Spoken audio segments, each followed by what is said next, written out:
Samajwadi party के विधानमंडल दल की बैठक खत्म हो गई है और हमारे साथ मनोज पांडे जी विधायक हैं। मनोज जी, क्या रहा अंदर बैठक में? नहीं, देखिए, आज हम मुख्य विपक्ष हैं। उत्तर प्रदेश में किसान, गरीब, नौजवान परेशान है और उनकी तमाम समस्याओं पर को समायोजित करते हुए अपने नेता आदरणीय अखिलेश यादव जी, जो नेता प्रतिपक्ष हैं, उनके नेतृत्व में हम लोग बहुत मजबूती से सदन में अपनी बात को रखेंगे और प्रदेश की जनता की बात रखेंगे। कल आजम साहब भी आएंगे बैठक में, अब्दुल्ला भी आएंगे, उनको लेकर कोई खास रणनीति? उनका स्वागत है, उनका स्वागत हमारे वो दल के भी और इस विधानसभा के बड़े वरिष्ठतम नेताओं में से एक हैं। आज बैठक में नहीं आए तो उसके लिए कोई वजह है बैठक में ना आने की? नहीं, देखिए, उन्होंने खुद कहा था कि हम आश्वस्त हैं, उन्होंने खुद कहा था। अच्छा, क्या तय हुआ अंदर, किन किन मुद्दों पर कल वहाँ पर? क्या हुआ ये तो कल दिखाई देगा, लेकिन हमने कहा कि जनता की जो समस्याएं हैं उसको हम लोग पूरी मजबूती से उठाएंगे। जनता की समस्याएं पूरी मजबूती से उठाएंगे, ये विधायक मनोज पांडे जी का कहना है। और तमाम यहाँ पर आप देख रहे हैं, सामने बैठक खत्म हुई है, लोग बाहर निकल रहे हैं, सारे विधायक बैठक खत्म करके बाहर आ रहे हैं और अंदर जिन मुद्दों पर चर्चा हुई है उन मुद्दों को लेकर जो विधायक हैं उनका कहना है कि भ्रष्टाचार के मुद्दे हैं, बहुत सारे ऐसे मुद्दे हैं जो युवाओं से संबंधित है, बेरोजगारी का मुद्दा है और इसके अलावा महंगाई एक बड़ा मुद्दा है। इन मुद्दों पर कैसे सरकार को घेरा जाएगा, ये बातें हैं। और हमारे साथ रविदास मल्होत्रा जी भी हैं। रविदास जी, क्या रहा बैठक में अंदर? हम लोगों ने निर्णय किया है, क्योंकि राज्यपाल जो कल पढ़ेंगी वो सरकार का वक्तव्य होगा, सरकार का लिखा हुआ वक्तव्य होगा, इसलिए हम लोग कल से ही प्रदेश सरकार के खिलाफ विधानसभा के अंदर संघर्ष की शुरुआत करेंगे।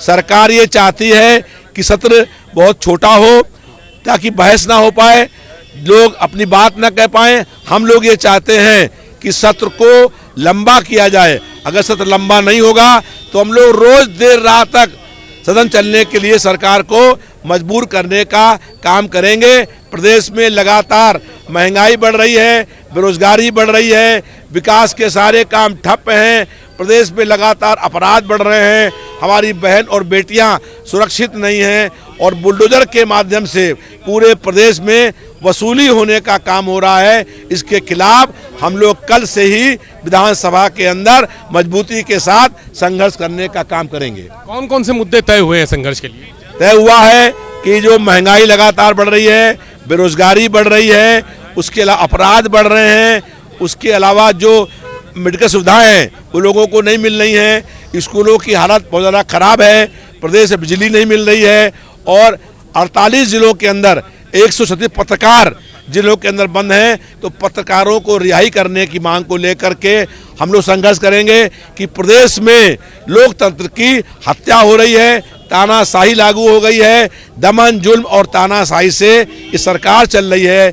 इसलिए इन मुद्दों को लेकर के हम लोग विधानसभा के अंदर कल से ही संघर्ष करने का काम करेंगे। विधायक जी, चूंकि बजट पेश होना है तो बजट को लेकर कोई एक प्रस्ताव बना है कि क्या बजट में जो चीजें रखी जाएंगी उनका आप लोग कैसे विरोध करेंगे? या जो चीजें जोड़नी है वो रखी गई हैं और बजट के बाद हम लोग भाषण करने का काम करेंगे। और बजट सत्र बहुत छोटा है, लेकिन इस सत्र को हम लोग लंबा कराने के लिए सरकार से मांग कर रहे हैं और कार्य मंत्रणा समिति में हम सदस्य हैं, वहाँ आज बैठक हुई थी, वहाँ भी हमने ये मांग करी है कि सत्र का जो है वो कार्यकाल बढ़ाया जाए। तो विधायक रविदास मल्होत्रा जी हैं, उनका कहना है कि सदन का कार्यकाल बढ़ाया जाना चाहिए। और भी लोग निकल रहे हैं बाहर, लगातार यहाँ पर जो विधायकों के आने का सिलसिला है वो चल रहा है। बाहर आने का अखिलेश यादव अभी भी अंदर ही मौजूद हैं मुख्यालय में और अखिलेश ने जो बातें रखी हैं शुरू के, ये बताया जा रहा है कि जो अंदर बैठक में सूत्र हैं उन्होंने बताया है कि शुरू के 20 मिनट तक अखिलेश यादव ने अपनी बात रखी, अपना पक्ष रखा, उसके बाद विधायकों को बोलने का मौका दिया गया, एमएलसी जो बैठक में शामिल है उनको बोलने का मौका दिया गया। क्या मुद्दे रखे जाएंगे, कौन कौन से मुद्दे, किस तरह से वो कल सदन में अपना जो दावा है, रणनीति है, कैसे रणनीति बनाएंगे, किन किन चीज़ों पर सरकार को घेरने का काम करेंगे, इसको लेकर। और विधायक अतुल प्रधान जी हमारे साथ हैं। प्रधान जी, क्या स्थिति है अंदर मीटिंग में, क्या क्या हुआ? देखिए, मीटिंग में जो जन भावनाएं हैं और जो समस्याएं हैं, जो दिक्कतें हैं, उनको सदन में रखा जाए। लेकिन सरकार की मंशा इस तरह की दिखाई नहीं दे रही। आप देखिए बजट सत्र जिसमें गवर्नर महोदय का अभिभाषण होना है, इस सत्र को इतना छोटा कर दिया गया है कि आप बताइए जो नए विधायक जीत कर आए हैं, जो विधायक 403 विधायक हैं, आप बताइए इतने 6 दिन के समय में किस तरीके से उन चीज़ों को रख सकते हैं। जब आप 6 लाख करोड़ के बजट की बात कर रहे हैं, शिक्षा का बजट होगा, स्वास्थ्य का बजट होगा, कृषि का बजट होगा, अन्य अन्य विभागों के बजट होंगे, उस पर अगर चर्चा ना हो और विधायक अपने क्षेत्र की समस्याओं को पटल पर सदन के ना रख पाए, तो मैं पूछना चाहते हैं हम प्रदेश की सरकार से कि आप बता दीजिए किस तरीके से आप उन समस्याओं को निराकरण किस तरीके से कर पाएंगे। और हम मांग करते हैं कि आने वाले समय पर सत्र के दिनों की संख्या बढ़ाई जाए, हर मान्य सदस्य की बात को सुना जाए और कहीं ना कहीं जो विपक्ष की जिम्मेदारी जो संघर्ष का जो जनमत जनता ने समाजवादी पार्टी को दिया है, हम उसकी हर चीज का पालन करते हुए सदन के सामने सड़क से लेकर सदन तक उन समस्याओं को उठाएंगे। क्या कोई बजट जो पेश होना है उसको लेकर कोई सुझाव पार्टी की तरफ से दिया जाए? देखिए पार्टी की तरफ से सुझाव आएंगे, बजट आएगा, उसके ऊपर लंबी चर्चा होगी और लंबी चर्चा तो तब होगी जब ये सदन के दिनों की संख्या बढ़ा दें। और निश्चित रूप से समझिए कि समाजवादी पार्टी और समाजवादी पार्टी के एक एक सदस्य अपने डेकोरम में रहकर इस संविधान को, लोकतंत्र को मजबूत करने के लिए देश में जहां सबसे बड़ी विधानसभा उत्तर प्रदेश है, सबसे बड़ा प्रदेश उत्तर प्रदेश है, हम उन हर चीज़ों के मानक पर खरा उतरने का काम करेंगे। लेकिन लोकतंत्र में अगर आवाज़ दबाने का काम किया जाएगा तो संघर्ष का माध्यम भी निश्चित रूप से विपक्ष अपनाता है, तो वो भी अपनाया जाएगा। तो विधायक अतुल प्रधान का कहना है कि संघर्ष करेंगे, लोकतंत्र में संघर्ष की परिपाटी चली आई है और हमेशा से ही संघर्ष को ही सबसे ज़्यादा प्रमुखता दी जाती है, खासकर विपक्षी दलों के लिए।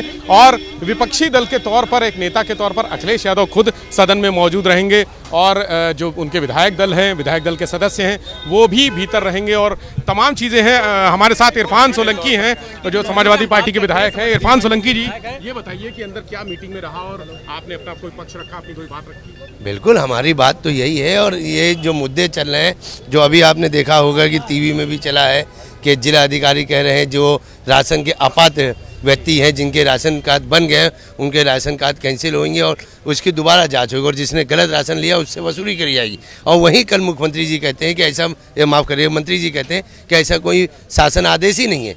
तो कौन झूठ बोल रहा है, कौन किसको गुमराह कर रहा है? जहाँ पे जिला अधिकारी जो जिले को चला रहा है या मंत्री जी जो प्रदेश को चला रहे हैं, कहीं ना कहीं दाल में काला है। और इसके लिए दाल को पूरी सफ़ेद करने के लिए, पीली दाल बनी रहे, इसके लिए हम सब कल विधानसभा मुद्दे उठाएंगे वहाँ पर? कल तो पहले राष्ट्रपति जी, हमारे गवर्नर साहब का भाषण है, कल तो पहला दिन है। मुद्दे बहुत हैं, ये हाउस तो चलाएं, ये हाउस तो चलाना नहीं चाहते हैं, ये हाउस चलाएंगे जब ये आईना साफ होगा, तो इसीलिए हम लोग इंतजार कर रहे हैं। सरकार ने सर्वदलीय बैठक बुलाई थी कि नहीं, ये तो देखिए, ये तो एक फॉर्मेलिटी है, हाउस चलाने से पहले इनको करना ही चलना है। ये एक पूरा एक सिस्टम है, इसके बिना तो हाउस होता ही नहीं है, तो इसके लिए नहीं बुलाया था। और अब इंशाअल्लाह रहमान, मुझे पूरी उम्मीद है जितनी देर हाउस चलेगी उतनी देर आपको समाजवादी पार्टी गूंजती हुई दिखाई देगी।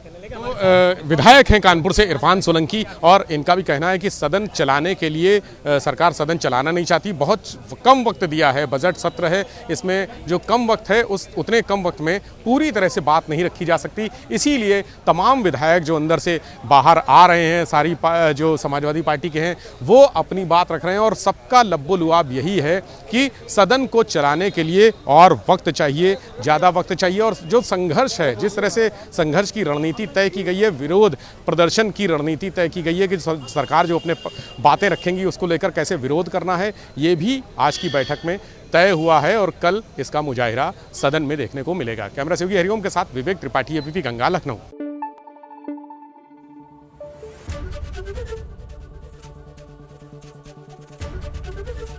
एबीपी गंगा, खबर आपकी, जुबान आपकी।